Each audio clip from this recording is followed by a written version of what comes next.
साथ मौजूद हैं राहुल अरोड़ा। बातचीत करेंगे। राहुल, गुड मॉर्निंग, कार्यक्रम में स्वागत है। सबसे पहले तो आपको नव वर्ष की बहुत बहुत सारी शुभकामनाएं और उम्मीद यही करते हैं जो भी आपने इस वर्ष के लिए चीज़ें मन में ठानी होंगी, सोची होंगी, वो पूरी हो। राहुल, एक और चीज़ जो अब तक बाजार की पूरी नहीं हुई है वो है हसरतें 30,000 की। खैर 30,000 तो बहुत दूर है। पूरा 2025 जो है वो संघर्ष में गुजर गया। संघर्ष इसलिए क्योंकि हम कोलैप्स भी हुए, लेकिन हमने रीबिल्ड किया अपने आप को। बट क्योंकि आपसे जब बातचीत होती है अक्सर तेज़ी का बड़ा कारण होता है अर्निंग्स और ग्रोथ। 2026 के लिए सबसे स्ट्रॉन्ग ग्रोथ वाली ट्रेजेक्टरीज वाली जो थीम्स हैं राहुल, वो क्या नज़र आ रही हैं आपको?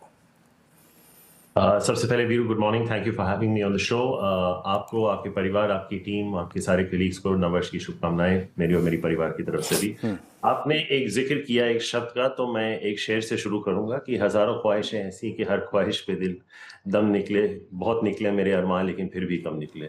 तो I think Veeru, it's I think 30,000 एक बड़ी डिस्टेंट फैंटेसी है इस वक्त। आप अगर बात करें तो आई थिंक करीबन 26,000 के आसपास निफ्टी है। 4,000 point, you talking about almost 18-20% on the Nifty.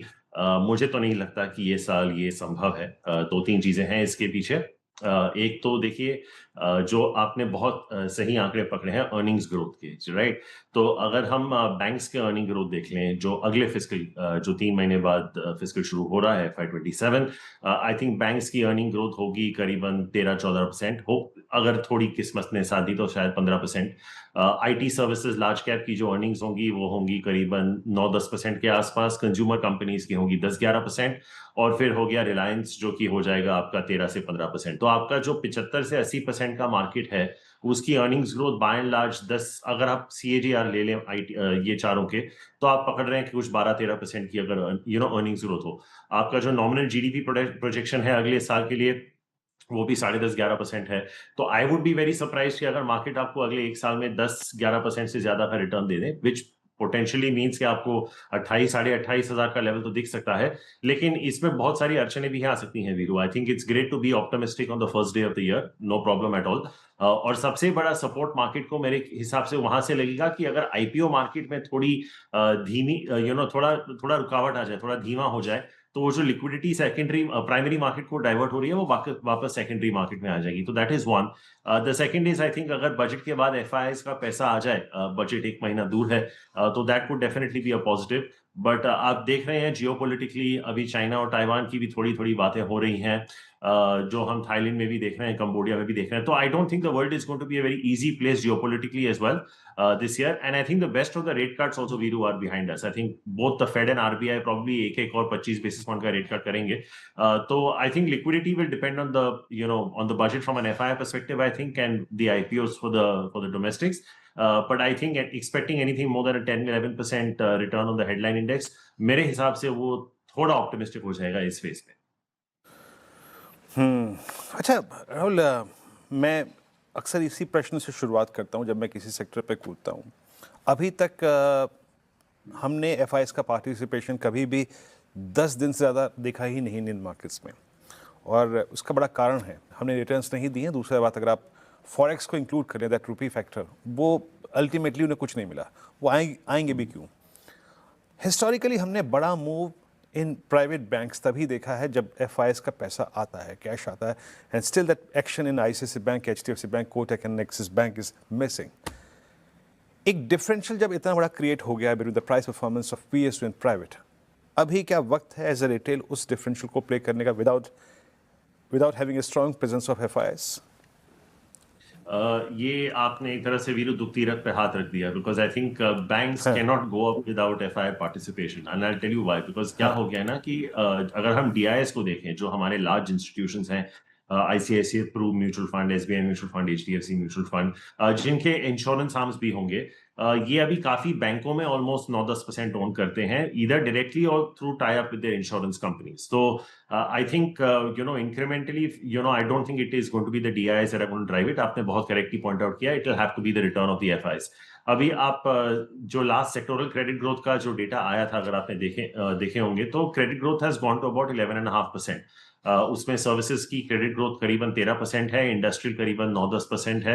End of course because GST का एक इम्पैक्ट आया था, रिटेल क्रेडिट ग्रोथ भी 12% था. तो I don't know how much you can absolutely sustain this going forward. लेकिन एक चीज है Veeru, let's compare periods. Okay, तो आपने अभी जैसे आईसीआईसीआई एचडीएफसी का जिक्र किया. आज की डेट में इनके valuations, if I am not wrong, होंगे 2.5 2.8 times price to book 1 year forward पे. ये इस पीरियड में है जब उनकी ग्रोथ रेट उस पीरियड से कम है जब उनकी वैल्यूएशन 3.5 4 टाइम्स पे होती थी. If you remember, HDFC bank used to go at 20-25% at that point in time. वो ग्रोथ रेट अब कम हो गई है. तो द पॉइंट, मैं अक्सर लोगों से लोग बोलते हैं कि there is scope for this 2.5 to go to 3.5. But मेरा यही काउंटर है कि ठीक है, 2.5 टू 3.5 हो सकता है based on liquidity, but growth rates भी तो आपके कम हो गए हैं. और वीरू, आपने देखा होगा, मैं आपको 3 और उदाहरण देता हूं. एक एचडीएफसी बैंक की हमने बात कर दी, एक डीमार्ट हो गया, एशियन पेंट्स हो गया और बजाज फाइनेंस हो गया. These are 3 stocks that have been, market leaders, pivots and stalwarts in their own right in their respective segments.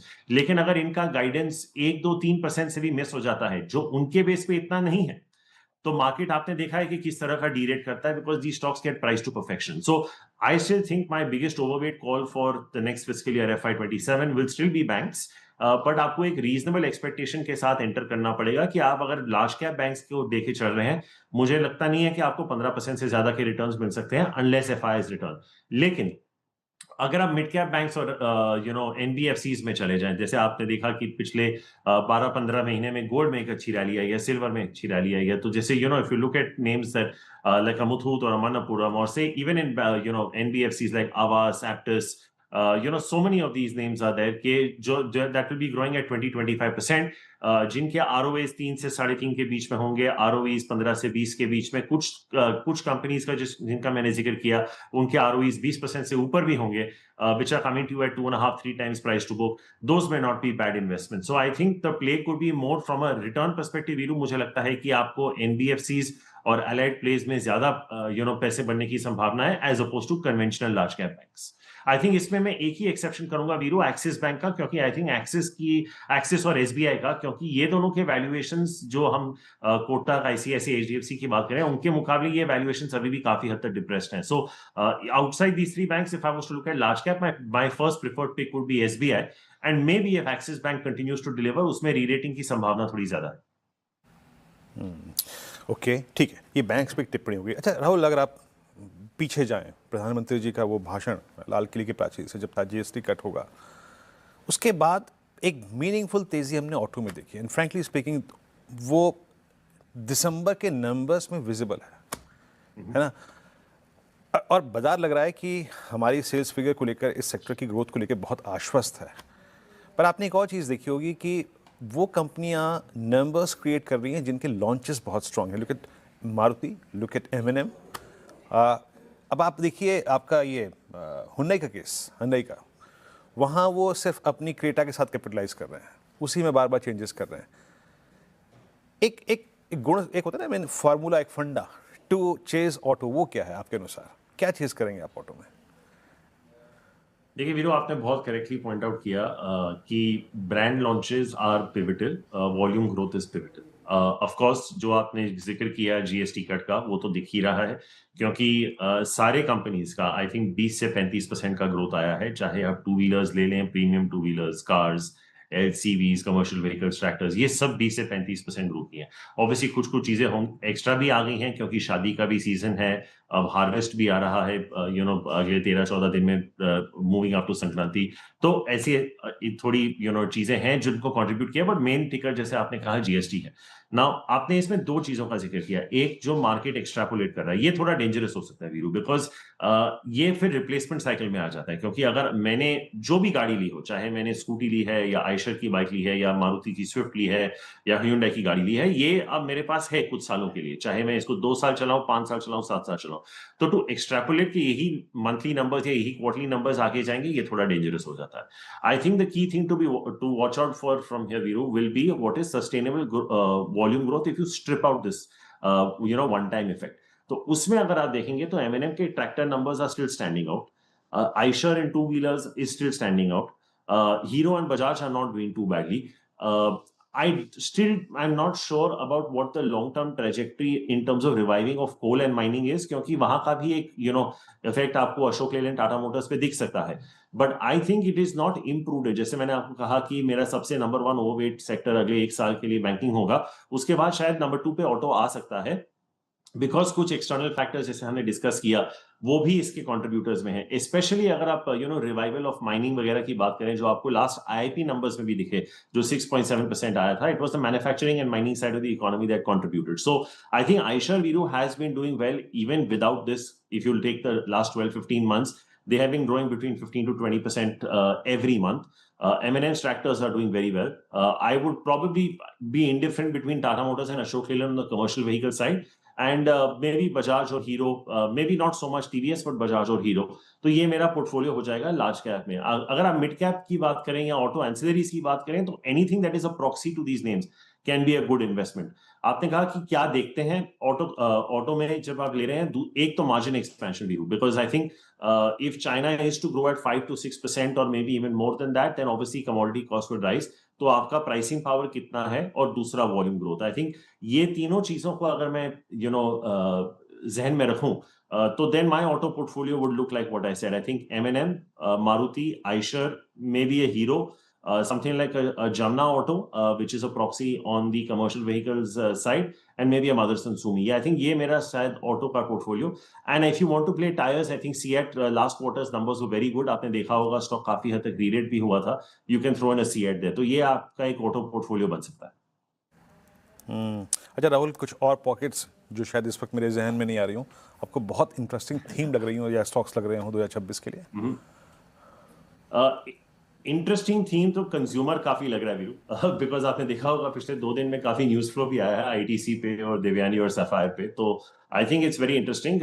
मेरी नजर यही इस पे रहेगी कि consumer discretionary which has done so well, sectors like aviation, hotels, क्या ये एक्चुअली सस्टेन कर पाए going forward. I think that could be one interesting place to see. But अगर आप to talk about stocks from buying and holding perspective, I am still very bullish on the manufacturing side of the economy. चाहे वो capital goods हो, defence हो. वीरू, अगर मैं किसी defence company को एडवाइस कर रहा होता तो मैं इस वक्त यही कहता कि don't go for any further orders.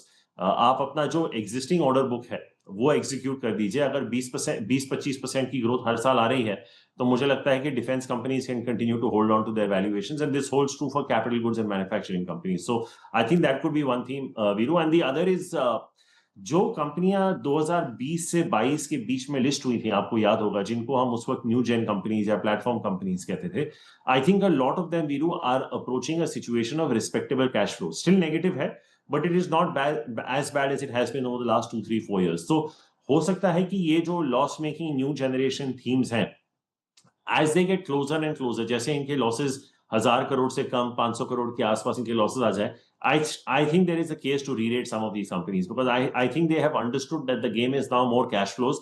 कुछ कंपनियां कैपिटल भी रेस कर रही हैं, हालांकि कुछ ऑब्वियसली कैपेक्स में जाएगा, but I think this could be an interesting space, because most of these platform companies that are listed are leaders in their own right. I think that could be a very interesting play. और एक आखिरी sir of एक dark horse view जिसकी शायद चर्चा हो ना हो, आई डोंट नो, लेकिन अगर दुनिया एआई की तरफ जा रही है, तो सबसे बड़ी चीज एआई के लिए पावर होगा. I don't know if we are going to be in a position to supply that kind of power. It could be a very interesting theme from the next 3 to 5 years, power and power financing companies. चलिए राहुल, बहुत बहुत शुक्रिया. जब मैंने आपसे पूछा 2026 का पहला आउटलुक, तो आपने गालिब जी की गज़ल का पहला शेर रखा था ना, कि हज़ारों ख्वाहिशें ऐसी कि हर ख्वाहिश पे दम निकले, बहुत निकले मेरे अरमा लेकिन फिर भी कम निकले. अब जैसी भी रिटर्न रहे, आपका और मेरा प्रेम ये बाज़ार ही रहेगा. इसी गज़ल का एक शेर और है कि मोहब्बत में नहीं है फ़र्क जीने और मरने का, कि मोहब्बत में नहीं है फ़र्क जीने और मरने का, उसी को देख कर है जीते जिस काफिर पर दम निकले. उसी गज़ल का ये मेरे ख्याल से सेकंड लास्ट शेर था. तो हमारा प्रेम, आपका प्रेम जो है ये बाज़ार ही रहेगा, ये बाज़ार ही रहेगा. बहुत बहुत शुक्रिया आप इस कार्यक्रम में शामिल हुए. हाँ, और सभी इंडस्ट्रीज पे, सेक्टर्स पर अपनी राय रखी आपने. बहुत बहुत शुक्रिया.